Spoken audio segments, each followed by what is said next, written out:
के बाद आज 12वीं की बोर्ड की परीक्षाएं रद्द कर दी गई हैं। बड़ा फैसला लिया गया है। इसी पर बातचीत करने के लिए हमारे साथ इस वक्त उत्तर प्रदेश के उप मुख्यमंत्री दिनेश शर्मा जुड़ रहे हैं। पहले पूरी खबर आपको बता दें, प्रधानमंत्री के नेतृत्व में आज ली गई बैठक में यह तय किया गया है कि इस साल कोरोना की महामारी की दूसरी लहर में बच्चों को और उनके हित में, छात्रों के हित में यह फैसला लेकर परीक्षाएं रद्द कर दी गई हैं।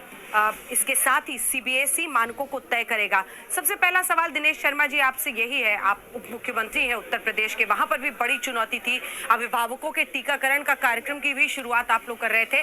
क्या सीबीएसई की परीक्षाएं जिस तरह से रद्द की गई हैं, यूपी बोर्ड की भी परीक्षाएं 12वीं की रद्द करने पर आप लोग विचार कर रहे हैं, और कैसे सब कुछ स्ट्रीमलाइन कीजिएगा, क्या सोच है आपकी सरकार की? देखिए, माननीय प्रधानमंत्री जी ने बहुत बड़ा निर्णय किया है, हम सब उसका स्वागत करते हैं।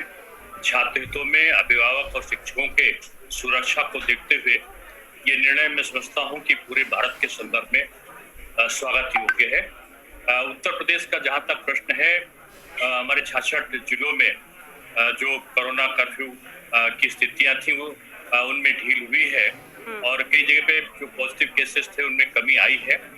लेकिन आज जो माननीय प्रधानमंत्री जी के नेतृत्व में जो बैठक में महत्वपूर्ण निर्णय हुए हैं, उन सारी चीजों को संदर्भ लेते हुए निश्चित रूप से हम उत्तर प्रदेश की 12वीं कक्षाओं के बारे में, हालांकि भी हमने कोई तिथि की घोषणा नहीं की थी, केवल स्थितियां सामान्य होने पर परीक्षा कराई जाएगी, इस प्रकार का निर्णय अभी तक उत्तर प्रदेश में हुआ था। अब हम पुनर्विचार इसके संदर्भ में जल्दी करेंगे माननीय मुख्यमंत्री जी के साथ में बैठक करके, और जो भी छात्र, शिक्षक और अभिभावकों के हित में निर्णय होगा वो हम उत्तर प्रदेश के संदर्भ में लेंगे। बड़ी बात आप कह रहे हैं दिनेश शर्मा जी, क्या अब हमारे दर्शक और जो खास तौर पर छात्र हैं यूपी बोर्ड के, वो ये माने कि आपकी सरकार अब पीएम के फैसले के बाद यूपी बोर्ड की परीक्षाओं पर पुनर्विचार करेगी? नहीं, निश्चित रूप से उत्तर प्रदेश से हमने जो पहले भी निर्णय लिया था उसमें भी हमने साफ कहा है, अगर आपके टेलीविजन चैनल पर भी मैं बोला था, और उसमें मैंने स्पष्ट रूप में कहा था कि स्थितियां सामान्य होने पर ही उत्तर प्रदेश में 12वीं कक्षा की परीक्षा ली जाएंगी। और हमने 6ठे, 7वें से 8वें, 9वें, 11वें और 10वें में हमने प्रमोशन की व्यवस्था करी थी। और अब केवल 12वीं की परीक्षा, जो कि पूरे भारतवर्ष में तमाम प्रदेशों ने अपनी राय दी थी कि 12वीं की परीक्षा की मांग एक तरफ उठी है कि उसमें कई उच्च संस्थानों में उसकी आवश्यकता पड़ती, इस प्रकार के संदर्भ सामने आ रहे थे, तो उसके बारे में हम लोगों ने कहा था कि अगर स्थितियां सामान्य होंगी तो हम परीक्षा को, जो 12वीं की परीक्षा है उसको कराने पर हम जुलाई माह में हम इसमें विचार करेंगे। लेकिन जो परिस्थितियां, जिन परिस्थितियों के संदर्भ में माननीय प्रधानमंत्री जी का जो निर्णय आया है, हम निश्चित रूप में उसके संदर्भ में उत्तर प्रदेश की स्थितियों का परीक्षण करते हुए माननीय मुख्यमंत्री जी के साथ अपने अधिकारियों को लेकर बैठेंगे और जल्दी ही हम उत्तर प्रदेश के संदर्भ में कोई निर्णय तक पहुंचेंगे। हाँ, क्योंकि देश भर में लोग चाहेंगे कि यूनिफॉर्मिटी रहे, सिर्फ सीबीएसई के एग्जाम्स रद्द हो गए और बोर्ड, यूपी बोर्ड, अलग अलग राज्य अलग अलग फैसले अपनाएंगे तो बच्चों के लिए दिक्कत होगी। लेकिन क्या तरीका, क्या अपनाएंगे? क्योंकि सीबीएसई ने कहा है कि मानक बनाए जाएंगे कि कैसे बच्चों को मार्किंग किया जाएगा। सीबीएसई के द्वारा भी कोई निर्णय 12वीं कक्षा के बारे में वो क्या करेंगे, अंकों के अंकन के बारे में क्या निर्णय लेंगे, भी उन्होंने तय नहीं किया है। उनका फॉर्मूला क्या होगा, क्योंकि अभी हमने उत्तर प्रदेश के बारे में अंतिम निर्णय नहीं लिया है, इसलिए भी फार्मूले का प्रश्न नहीं उठता। जब हम अंतिम निर्णय लेंगे तो हम अपने फार्मूले की तरफ बढ़ेंगे। 10वीं कक्षा में क्या फार्मूला हो सकता है, उसमें 2-3 विकल्पों पर हम लोग विचार कर रहे हैं, और हमने तमाम जो डाटा थे, तमाम पिछले जो रिकॉर्ड्स थे, उनको हमने अपलोड किए हैं, और जल्दी ही हमने एक कमेटी बनाई है जो हमारे बोर्ड की परीक्षा, जो माध्यमिक शिक्षा बोर्ड की परीक्षा हैं, उनमें किस प्रकार से हम 10वीं कक्षा के छात्र को प्रमोशन देंगे, उसका प्रोसीजर क्या होगा, वो कमेटी हमको इसी हफ्ते रिपोर्ट देगी और उसके आधार पर हम लोग 10वीं को प्रमोशन देंगे। यदि 12वीं कक्षा के बारे में हमारा कोई निर्णय जल्दी से होता है पुनर्विचार के बाद, यहाँ की स्थितियों का आकलन करने के बाद, तो हम भी, सीबीएसई का भी फार्मूला तैयार हो रहा है, हम भी जल्दी से जल्दी फार्मूला को तय करने की तरफ जाएंगे जब हमारा कोई निर्णय होगा। अभी हमारा निर्णय जो हुआ था वो स्थितियां सामान्य होने पर परीक्षाओं को, 12वीं की परीक्षा को कराने के संदर्भ में था। बाकी को हमने प्रमोशन दे दिया है, पहले ही हमारे प्रमोशन हो चुका है। लेकिन दिनेश जी, आप भी इस राय के होंगे कि एक समानता देश में होनी चाहिए, क्योंकि बच्चों के भविष्य का सवाल है। सीबीएसई की परीक्षाएं रद्द हो और हमारी राय, राज्यों के पहली राय यही है जो माननीय प्रधानमंत्री जी की राय है। माननीय प्रधानमंत्री जी की राय है कि छात्रों का, अभिभावकों का और शिक्षकों की सुरक्षा हमारे लिए प्रथम है और हम उनके सुरक्षा से कोई खिलवाड़ नहीं कर सकते। और दूसरा, हम किसी को जबरदस्ती तनाव युक्त वातावरण में परीक्षा दिलाने के लिए बाध्य नहीं कर सकते। ये जो उनकी मनोभावना है, निश्चित रूप से उस मनोभावना स्वागत योग्य है और उसको हम, ये विचार योग्य है। और हम लोग ने कहा, इसी संदर्भ में कहा है कि उत्तर प्रदेश में सारी परिस्थितियों का आकलन करने के बाद हम अपने जल्दी निर्णय लेने की तरफ बढ़ेंगे।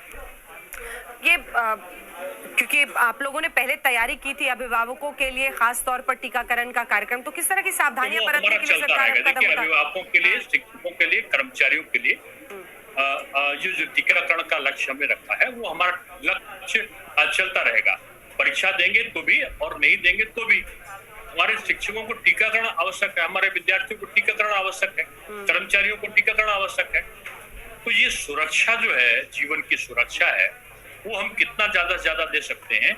ये आज एक बहुत बड़ा लक्ष्य रखा है उत्तर प्रदेश में, पूरे भारतवर्ष का सबसे बड़ा लक्ष्य 1 करोड़ टीके हम केवल जून में लगा रहे हैं। और आज आपने देखा होगा उत्तर प्रदेश के विभिन्न जिलों पे हमने इस प्रक्रिया को शुरू भी कर दिया है।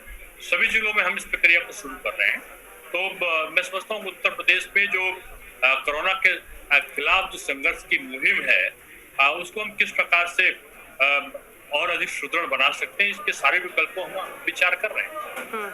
तनाव एक बहुत बड़ा फैक्टर है, प्रधानमंत्री ने भी उसका जिक्र किया कि बच्चों को और तनाव में, वैसे ही महामारी और दूसरी लहर में बच्चे बहुत परेशान हुए हैं। कई ऐसे बच्चे भी होंगे जो एग्जाम के दौरान ही शायद जिनकी तबीयत ठीक ना हो। तनाव के बारे में भी प्रधानमंत्री ने खास तौर पर जिक्र किया है, तो इसको कैसे फैक्टर इन कर रही है आपकी सरकार? और क्या आप तक भी खबरें आ रही हैं कि कैसे इस महामारी के दौर में तनाव एक बहुत बड़ा मुद्दा बन गया है बच्चों के साथ महामारी में? देखिए, हमारी सरकार की प्राथमिकता ही है कि बच्चों को तनाव मुक्त रखा जाए और बच्चों को, इसीलिए हमने 11वीं तक के पहले ही बगैर कुछ कहे 11वीं तक की कक्षाओं को हमने प्रमोट कर दिया था। तो अगर आप 2020 में भी देखें तो हमने हाई स्कूल की तो परीक्षा, हाई स्कूल इंटरमीडिएट की परीक्षा हमने पहले ही करा ली थी, कोरोना संक्रमण से पहले, फरवरी माह में।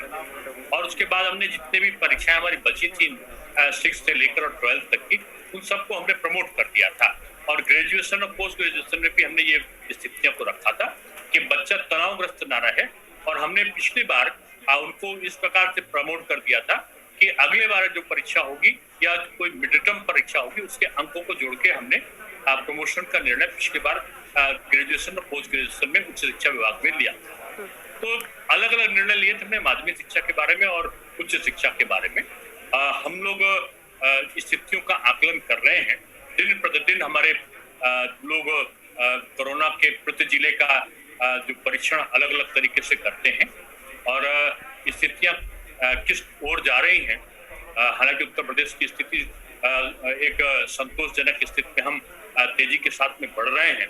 और मैंने पहले बताया कि 66 जिलों में स्थितियां अनुकूलता की ओर बढ़ी हैं और कोरोना कर्फ्यू में हमने एक व्यापक छूट भी दी है। लेकिन परीक्षा कराने की जो चुनौती है वो एक अलग होती है, उसमें तमाम चीजें और भी साथ में शामिल होती हैं। हालांकि तैयारी हमारी पूरी है, लेकिन तैयारी नहीं, हमें तो तनाव भी दूर करना है, छात्रों की सुरक्षा भी लेना है, वैक्सीनेशन भी कराना है और शिक्षकों और कर्मचारी जो ड्यूटी पे लगेंगे उनको आश्वस्त भी करना है। और जो अभिभावकों के मन में भय का वातावरण है वो भी हम दूर कैसे कर सके, ये भी सरकार इसके लिए प्रयत्नशील है। लेकिन बावजूद इसके एक बहुत बड़ा वर्ग ऐसा भी है जो उत्तर प्रदेश में माध्यमिक शिक्षा की परीक्षाओं में 12वीं परीक्षाओं को कराने के संदर्भ में अपनी अलग राय भी कभी कभी प्रकट करता है।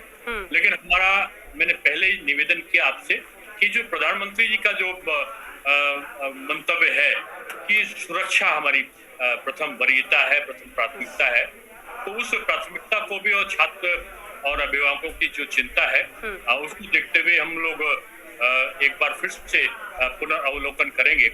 12वीं कक्षा की जो हम लोगों ने जुलाई माह में कराने का जो प्रस्ताव रखा था, उसको मैं मुख्यमंत्री जी के साथ बैठक के उपरांत उसके बारे में क्या निर्णय होगा, प्रधानमंत्री जी का वक्तव्य आने के बाद हम उस पर पुनर्विचार करके निर्णय की स्थिति पे पहुंचेंगे। बहुत धन्यवाद आपका दिनेश शर्मा जी, उप मुख्यमंत्री उत्तर प्रदेश। इनका ये कहना है कि प्रधानमंत्री का जो ये फैसला है 12वीं सीबीएसई की बोर्ड परीक्षाएं रद्द करने का, उस फैसले से वो भी सहमत है और उनकी सरकार भी यूपी बोर्ड की 12वीं की परीक्षाओं को रद्द करने पर पुनर्विचार करने के लिए बैठक करेगी।